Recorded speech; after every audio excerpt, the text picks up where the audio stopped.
Good afternoon and welcome to another edition of Orphan Car Garage YouTube. It's been a long time coming for the car here in front of us. I've had a lot of requests for more pictures of this car and this video here that I'm doing now for you guys. What we have here is the last year of the first generation Corvair. This is a 1964 Corvair Monza Club Coupe. 1964 was the final year for the early generation, as Corvair guys will call them, earlies. And 1964 brought some welcome changes to the line. So as the earlies, quote unquote, go, this is the one that's probably the most sought after. Some of the important changes that they made for 1964 was higher displacement engines, such as the car here in front of us.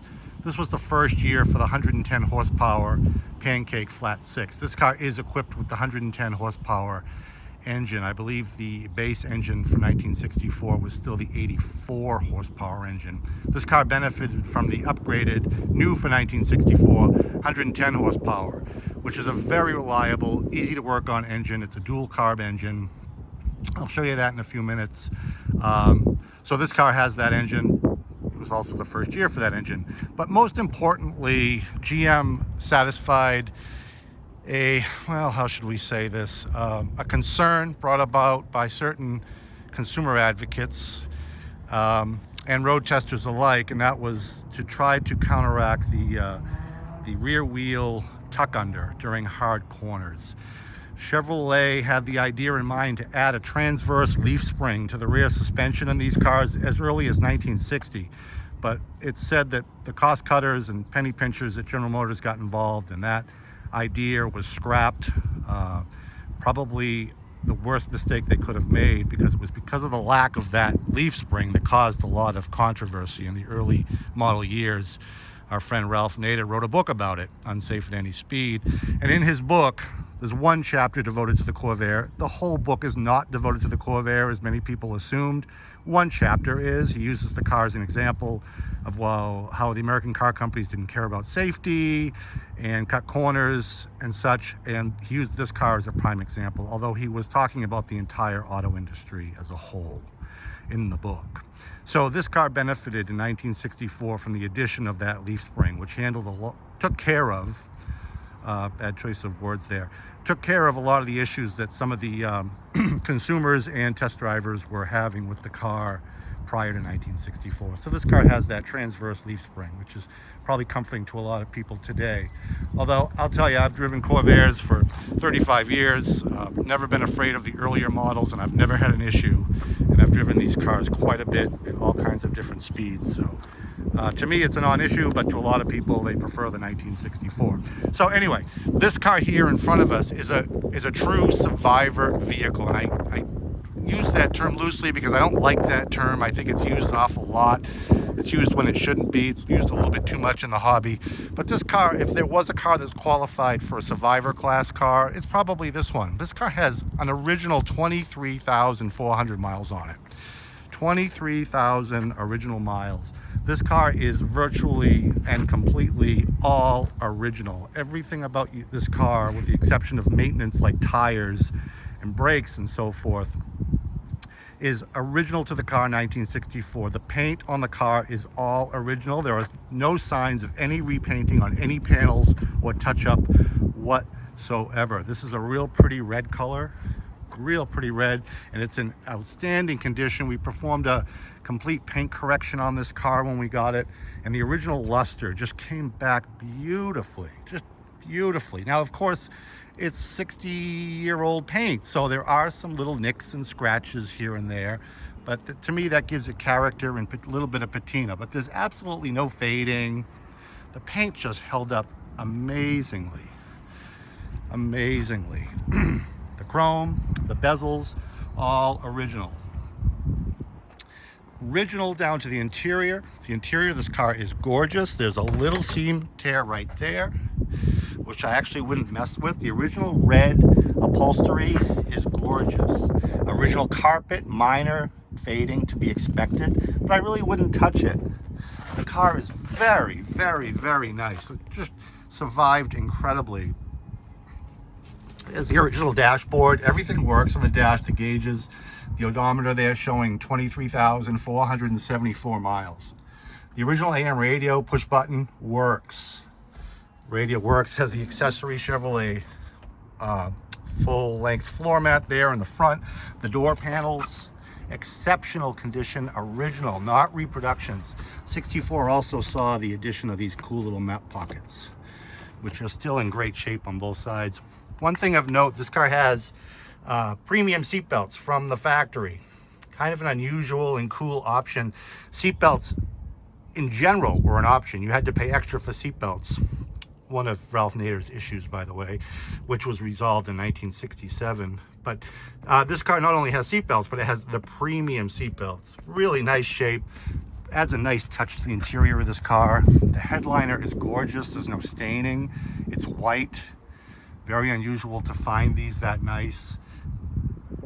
Sun visors as well. The rear package tray is cardboard from the factory. That's the original cardboard.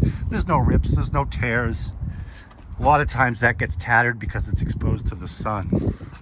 Now, one thing that's really cool that I want to show you real quick here, the engine bay is not the prettiest, but it's original. Didn't detail it much. We quickly cleaned it. This is all original. And what I really wanted to point out to you is the spark plug wires. The spark plug wires right there are date coded. February 1964. The spark plug wires in this car are original 1964 plug wires that were installed on it on the GM assembly line. Just amazing. And the car runs perfectly with them. So as the old adage goes, if it's not broke, don't fix it. And I left them on purpose because I wanted to show the pedigree of the vehicle through that date code. 2 of 64 right on the wires.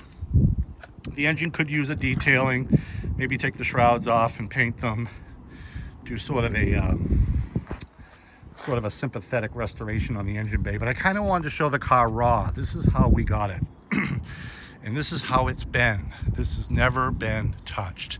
Now, the drawback is, and I'm going to be very upfront with you on this car hailed originally from Ohio. So even though it has low mileage and it's been very well cared for and protected as best as it could be, there are some perforation issues on this vehicle. And we made the decision to leave them be because I wanted the originality of the car to be the most important aspect of the car. And I didn't really want to start fixing the perforation issues. That would involve painting. So, and it's not that bad. It wouldn't be a tremendous job to fix, and the repainting would be just in certain areas. But I still wanted to show the car in the raw, in its original state. And so we made the decision not to do the minor body work that it does need. So I'm going to show that to you now. This is a very common soft spot on Corvairs. If you're looking at early model Corvairs, this is a common area for them to perforate. And this one is perforated. There's one little hole right there about the size of a pencil eraser that I could probably put a screwdriver through. Other than that, it's just bubbling and turning color. And also down here, which is another common spot, underneath the bumper, right there on the edge of the lower pan. The center part of the pan is fine, but both ends of the pan, the lower valance, shall we say, has that perforation at the seam, that rust at the seam. So the passenger side of the vehicle is the worst, as you can see here and here. Moving to the driver's side, much better, but there's still a little bit of bubbling here. No perforation as far as it going through the metal, but there is some bubbling there, so that might need some attention. Or you could just preserve the car as is, drive it sparingly, show it, cruise in it, and probably never have to worry about it. It probably will be decades before that gets much worse with proper care. Down here below, again, same thing, on the edge of that pan. Other than some rock damage there from stones on the road that you'd expect from a 60-year-old vehicle with original paint, the only part that's rusted is the corner, just like the other side. That is rather unfortunate, I'm not going to lie, but we've priced the car accordingly. Again, it's a survivor vehicle. The undercarriage of the car is very clean. I have several photographs of the undercarriage of the car. There is no rust through on the undercarriage of this car whatsoever. There is some typical normal scale.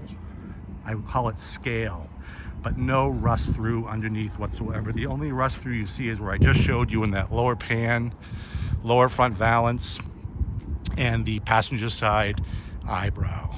Unfortunate, definitely, but I've certainly seen a lot worse. What really rings true to this car is it's just unbelievable originality. Beautiful three-prong spinners. We got wire wheel covers, 13-inch tires. Those are correct for the vehicle. 1964 was the first year for those three-prong spinners. Those lasted through 1966. 64 also showed the addition of the rocker panel moldings and the wheel opener moldings. That was new for 64. Gave a little bit of class to the car. Excuse me. It's all original, really good shape. The trim is all in really good shape.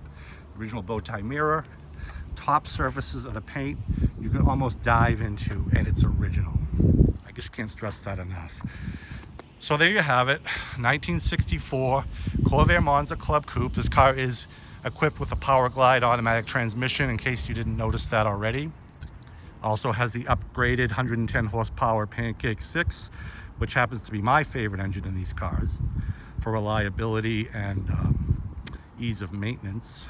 So what you have here is a red on red 1964, best of the first gen Corvairs, at a reasonable price of $8,500. This car you could drive anywhere today and not have to worry about it.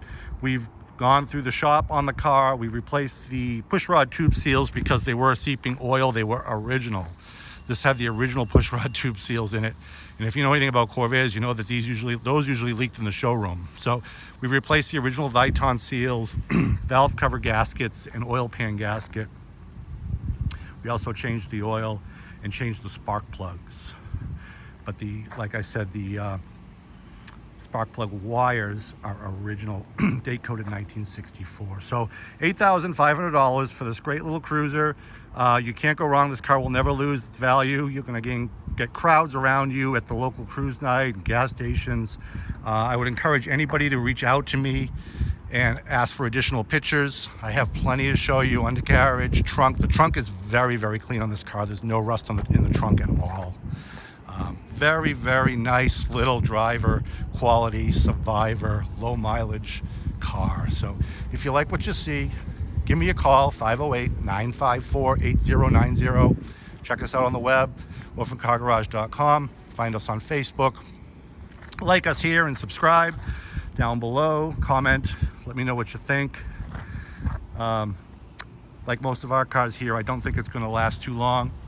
I'd really love this to go to someone that's really going to appreciate it the way the first owner did. So give me a ring, subscribe, keep in touch, enjoy.